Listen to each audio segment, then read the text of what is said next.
Hello fishy friends.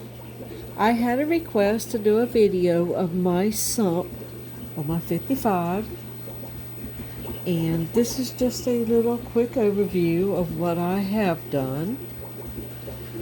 I do not have a drill tank, so I had to get an overflow box. So I bought one of these CPR Overflow boxes with an Aqua lifter pump attached, well, in addition to it. And what it does, it sits down in the water and it keeps the water level at a certain height. It pulls up into this reservoir and drops down, and from here it drops down into the sump, which but anyways, it comes down.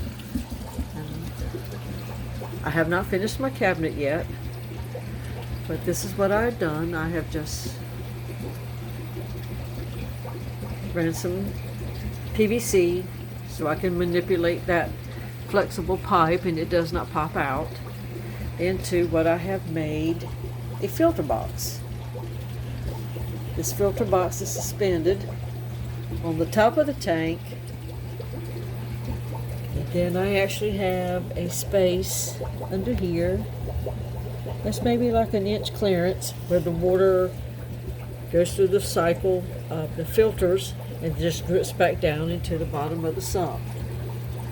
I keep extra rocks, bags of gravel, slabs of stone, and my return pond sump pump in here. And then I just attached the line and I ran it back up. Ran myself a PVC return, and it drops back into the tank. If I can show it. Okay, there you go. I also drilled a hole in this PVC, and you can see it through the cover, but it's above the water line in the case that I have a back draft wash, whatever they call it. It'll let the air disrupt that, and it won't pull my water back into the sump and overflow it that way. Now I'm going to turn this off for just a second. All of it, the overflow box and the sump returning it. And this is how I have my cleaning stuff. All I've done is laid some pads and some coarse sponge, and there's 2 layers of that and a couple layers of the sponge. I mean the thin one.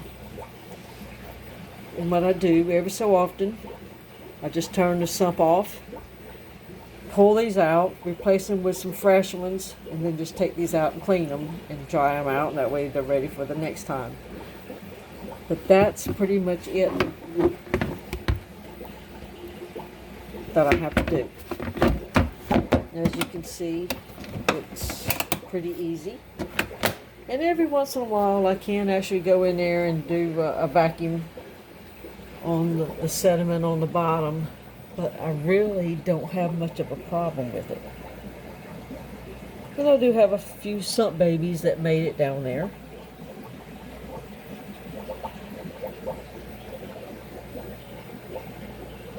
So they managed to get away from the Acaras. But that's my sump. It's pretty easy. And yes, it could be prettier, but it works. And when the cabinet doors are made, it's going to be out of sight.